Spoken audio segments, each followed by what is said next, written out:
so like when you go to a slaughterhouse and they tell you that they're trashing the matumbo, that's normal because people in America don't eat matumbo. When they tell you they're throwing away the head, we don't eat tripe. Yeah, when they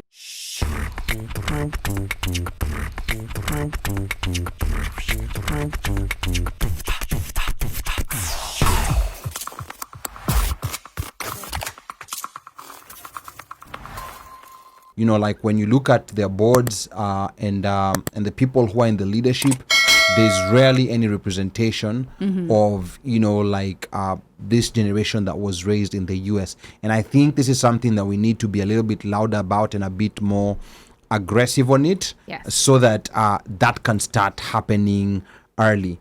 And to me, one piece of advice that I would actually give this American born and raised generation is to not how do I put it, is to not wait for their turn, because we live in an age where the gatekeepers are gone.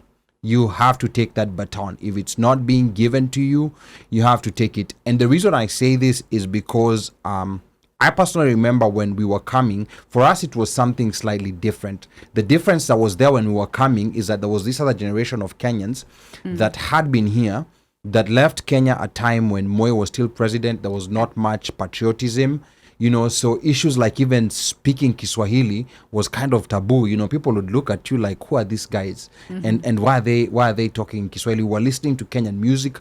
We were wearing Kenyan t-shirts. We were wearing, these Kenyan bracelets. So we were coming with a different flavor, a different color, and a different kind of aggression that at the time the people didn't like, because the DJs at the time were like, and OMOSH, you can correct me if I'm wrong, because, you were there and you saw this transition happen. The DJs would be like, the Kenyan music used to be soul or reggae or lingala. That's what was Kenyan music. Yeah, and sometimes rock. But now we were here coming with this new, this new kapuka music, Gisa, Nameless. So now, there were certain people who are looking at it, because there was this classist thing of where if you speak Swa, you're kind of ghetto and everything. So these changes were happening, and we were taking it in such an aggressive way that there was tension. Like, who do these guys think they are, and what do they know about being in the US? OMOSH, maybe you can give us, maybe what you saw during that transition. It was interesting. I've been here for a while, and when I first got to the US, like you're saying, the music that we listened to, we would listen to, I guess what we termed old school / soul. Then there was the rap, hip hop. The hip hop, Kina Black Sheep, Kina Biggie, and you're going back a little bit, Big Daddy Kane, those type of guys, Kina Fresh Prince, LL Cool J, that type of music. Rakim. Eric B and Rakim, and then you also have reggae, which is pretty much has always been, and then there was a lot of soca going on back then. We listened to a lot of soca back then, along with reggae, but there was no Kenyan stuff. If there was Kenyan stuff, maybe the most was something like chakacha. Okay. And but then you're not listening. You didn't hear people listening to, say, traditional Luo music. Now like everybody's listening. You would listen to Ohangla. Yes. Mogithi wasn't something that people were listening to, and if it was maybe like in the house, but not in the club. Okay. It's not something that was being, thrown down in the club. Then there was this revelation, or should I say revolution, where there was Kenyan music that hit the scene. Wakamba Wawili, who else was Darling around that P. time? Kinan Darling P. Yeah. Don't forget Hardstone. Uhiki, that time. And it was a lot. There was that type of music that was coming in, and then it just started flooding us, and the way that you would get the music, because it's not like it was on YouTube. So unless somebody goes to Kenya, that's the only way, and brings a tape or a DVD. No, it was CD. Yeah, it was CD then, and it was CD that had MP3s. Okay. And then there were bootleg.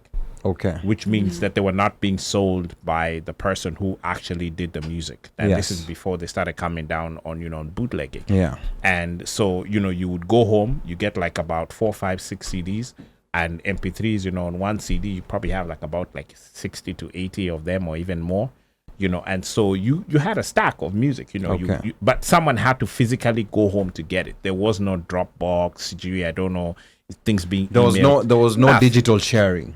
None of that stuff. Yeah. That stuff didn't No happen. LimeWire. I'm the era of LimeWire. And LimeWire was coming in, but even on LimeWire, you were not downloading Kenyan music because somebody that means that someone had to upload it. Because remember, internet speed was not that fast. Yeah. So someone would have to AOL.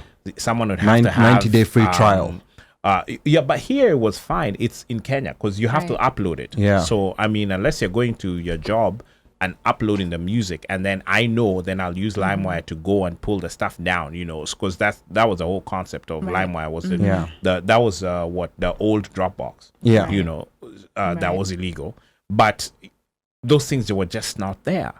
And over time, the generations of people coming would come with, they would know the music that was hot, whether it's via phone call or they've been in it, it's dropped in Kenya and they were just in Kenya. Now so they come to you, Kinali. I guess so. And then they're like, can you play, Nameless, or can you play so and so? Can you play?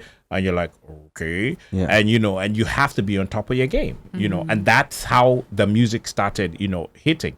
And when there was a point in time where at Kenyan parties, you could go all night without playing hip hop. It was all Kenyan music.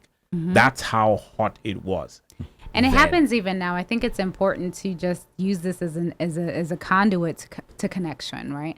So music is so powerful that it's intergenerational, especially now, where you have people, U.S. born, and they're listening to the music that predates their parents, and we're doing that also, even as in the diaspora. We're listening to music that predates our parents. They're like, oh, my parents used to play that for me. How do you know that song? What do you know about this? There's no yes. African parents love that. Excuse me, YouTube exists. And even if it's just a picture of what the album cover looked like, that's playing the album for an hour and a half, we have an ability to connect now with music from generations that goes beyond our own personal. And this is an opportunity to connect.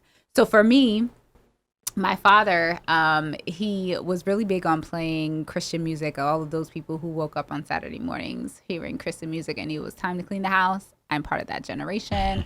But he also played Earth, Wind, and Fire.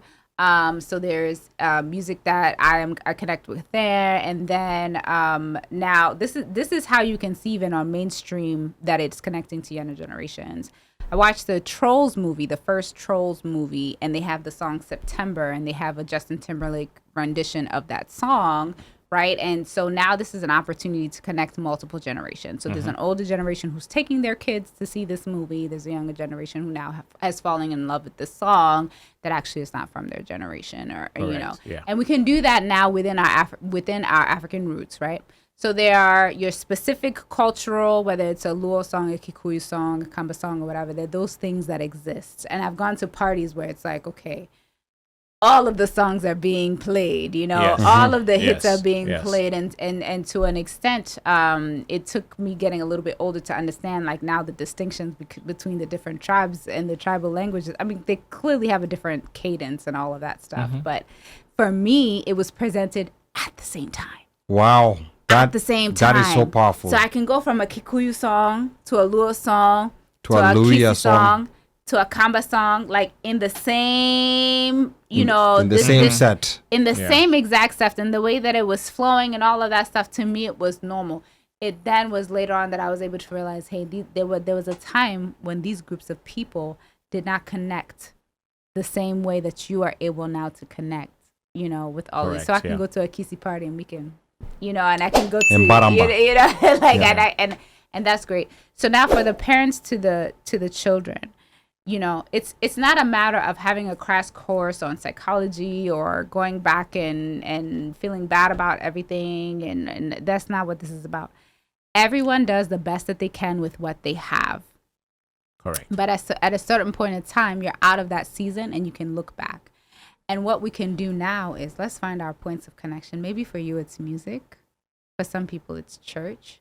For some people, it's the outdoors. Okay. For some people, it's traveling. Wow. Like, let's find those points of connections and be intentional. I love that there's some wazés in my community in Baltimore who go and they've taught their young men how to go and slaughter the goat from the beginning to the end. They go to the farm in Pennsylvania. Nyamachoma. They go to the farm in Pennsylvania. This is not something you're getting from a store and you're going and you're picking that one. Like, No. it's already done. No. You're going there, you find it, you're picking it. You do the whole process until it's over. And nothing goes to waste. Nothing goes to waste. Including matumbo. And you see how the matumbo is even made. Yes. Yeah. Hats off to you guys. Oh my goodness. It's so beautiful for me to see. It's so beautiful for me to see my peers and those who are younger than me going and having those experiences. That's what we're talking about. You guys are leading it. That's passing the baton. Let's keep that going. Wow. That right there is so powerful. Like these are things we take for granted. Like kuchinja mbuzi, slaughtering a goat was just because it was part of what it was we just did. a normal thing. Yeah. It was part of day-to-day life. Like for those of us like in the Muslim cultures, we would always slaughter a goat, like during the 2 different Eids, like during different occasions, we would slaughter goats and it would be in the backyard. So it was normal, and boys would always go there and do it. But we sometimes fail to realize that a kid growing up here, this is an experience that No connection. Yeah, they have no connection to none it. whatsoever. They've never had, So like when you go to a slaughterhouse and they tell you that they're trashing the matumbo, that's normal because people in America don't eat matumbo. When they tell you they're throwing away the head, we don't eat tripe. yeah. When they're telling you, or when they go bleach the matumbo, which takes out all the good taste out of it and leaves it white like a gatauro. It's these are experiences that these kids have never had. So I think what I'm learning from this is that certain things that we take for granted can actually be that point which a young person connects, like with their culture, and is what will make him want to know more about their culture. Quite a number of comments here here coming. Before the comments, I'll just say, Mm-hmm. try it and see what happens. Okay. If you're scared, just try it and see what happens. Let's hear what the people have to say. All right. Sambaza podcast, karibu sana. Sambaza says the upcoming generation will take over well. How they will do it is by observing what the older generation is doing. When you see these kids running around in functions, it doesn't mean that they're not paying attention. Y'all will be shocked. What as first generation is to drag our kids to these activities or functions so they can interact with the other kids of their generation. All is not lost. So quite a positive comment there coming from Sambaza podcast.